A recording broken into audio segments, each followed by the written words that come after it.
શ્રી સ્વામિનારાયણ ભગવાનની જય. ભગવાન વિના બીજું ના ઈચ્છવાનું.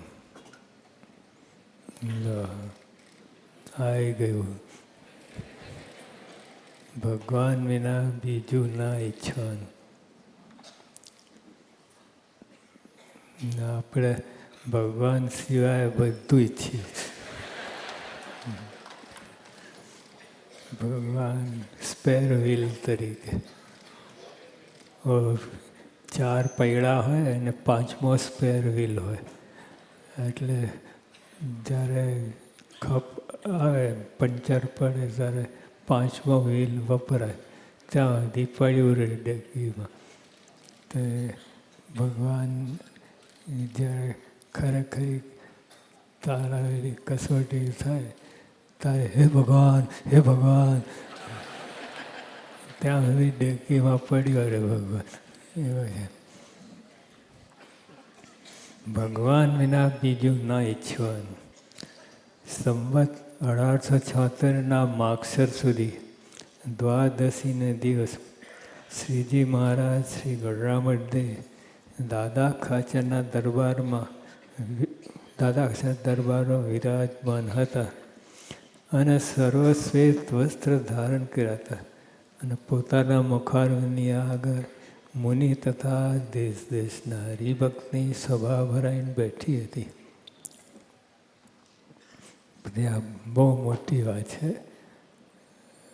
પણ બધાને લાગુ પડે. A to Z, પ્રાઇમરીથી લઈને PhD બધાને લાગુ પડે. હવે પછી શ્રીજી મહારાજ બોલ્યા છે, શ્રી કૃષ્ણ ભગવાનનો પ્રત્યક્ષપણે નિશ્ચય કર્યો હોય અને ભગવાનનો નિશ્ચય પ્રત્યક્ષપણે એટલે મહારાજ હાજર હતા અને તે વખતે એમને જોઈને નિશ્ચય કર્યો હોય એ અને તેની ભક્તિ કરતો હોય. અને ભક્તિ નિશ્ચય કર્યો હોય તો ભક્તિ કરતો જ હોય અને તેના દર્શન કરતો હોય. તો પણ જે પોતાને પૂર્ણ કામ ના માને અને અંતઃકરણમાં ન્યૂનતા વર્તે છે, ગૌલોક વૈકુંઠાદિક ધામને વિશે જે આ ભગવાનનું તેજોમય સ્વરૂપ છે તે મને જ્યાં સુધી દેખાયું નથી ત્યાં સુધી મારું પરિપૂર્ણ કલ્યાણ થયું નથી. હવે પ્રત્યક્ષપણે નિશ્ચય હોય, એના દર્શન કરતો હોય, એની વાતો સાંભળતો હોય, બધું રસભસ છે, પણ તો એને અપૂર્ણપણું રહે. કઈ વાતનું કે આને આ સ્વરૂપ અહીંયા જે મને દેખાય છે એના એ સ્વરૂપ અક્ષરધામમાં મને જ્યાં સુધી ના દેખાય ત્યાં સુધી મારું પરિપૂર્ણ કલ્યાણ થયું નથી એવું માને. એવું જેને અજ્ઞાન હોય તેના મુખથી ભગવાનની વાત પણ ન સાંભળવી. આવું જેને અજ્ઞાન હોય કે અહીંના જે સ્વરૂપ અક્ષરધામમાં છે એ જ મને દેખાય તો મારું પરિપૂર્ણ કલ્યાણ. એવું જો ના માનતો હોય મને કહે એના મુખ થકી વાત પણ ના સાંભળવી, કારણ કે મોરા પાડી દે, બીજે પ્રાપ્તિ દેખાડી દે. એવું જેને અજ્ઞાન હોય તેના મુખથી ભગવાનની વાત પણ ના સાંભળવી. અને જે પ્રત્યક્ષ ભગવાનને વિશે દ્રઢ નિષ્ઠા રાખે છે અને તેને દર્શને કહીને જ પોતાને પરિપૂર્ણ માને છે અને બીજું કાંઈ નથી ઈચ્છતો, તેને તો ભગવાન પોતે બલાત્કાર પોતાના ધામને છે જે પોતાના ઈશ્વરે છે અને પોતાની મૂર્તિઓ છે તેને દેખાડે છે. હવે જે અહીંને અહીં મને પ્રાપ્ત થયું છે એવું બધું માને અને બીજું કાંઈ ઈચ્છે નહીં. મહારાજ કે એનો સમાગમ કરવો અને એ વાત ધારવી. તો એવું જેને વર્તતું હોય તો ભગવાન કહે એને ભગવાન પોતે બલાત્કારે પોતાના ધામની છે. એને ના જોઈતું હોય, ના ઐશ્વર્ય પામવું હોય બધું, પણ ત્યાં ભગવાન એને આપે જ બધું. પછી શાસ્ત્રી મહારાજ, યોગી બાપા, પ્રમુખ સ્વામી મહારાજ, આ બધા પ્રત્યક્ષ છે. આપણે એવું માનીને ગયા નથી.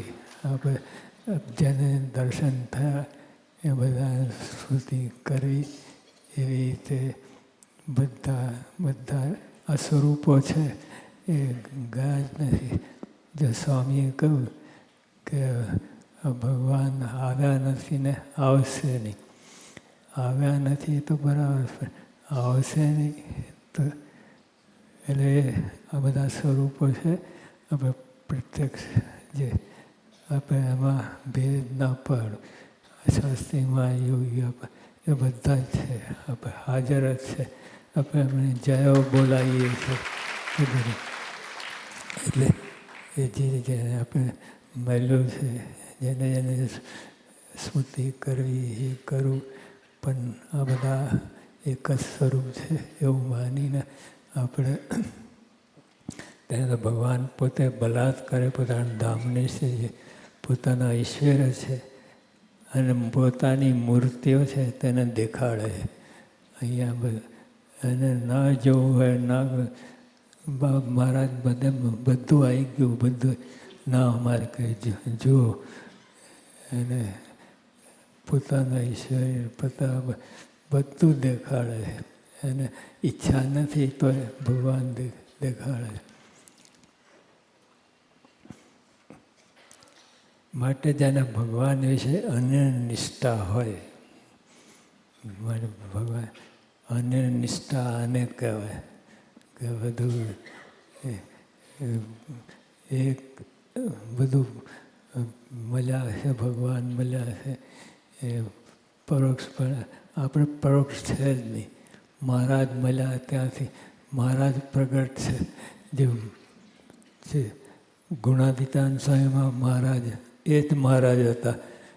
એ જ ભગતજી મહારાજમાં એ જ મહારાજ હતા, બીજા મહારાજ નહોતા. અને શાસ્ત્રી મહારાજમાં પણ એ જ ભગવાન, એ જ. અને યોગી અપ્પામાં એ જ ભગવાન, અને પ્રમુખ સ્વામીમાં એ જ ભગવાન. તો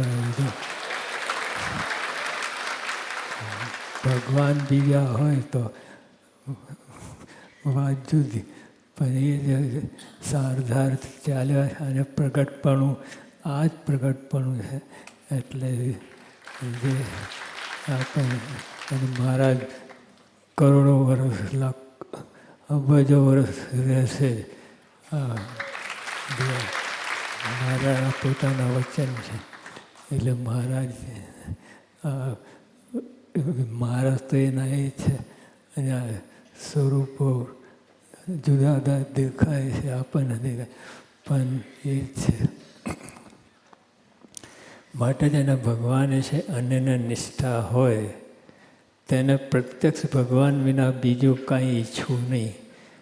એટલે આવી રીતે જે નિષ્ઠા હોય અને દ્રઢ કરીને રાખી અને એ તો ભજન, ભક્તિ, સેવા બધું જ કર્યા કરું. સદાનંદ સ્વામી મહારાજની જય.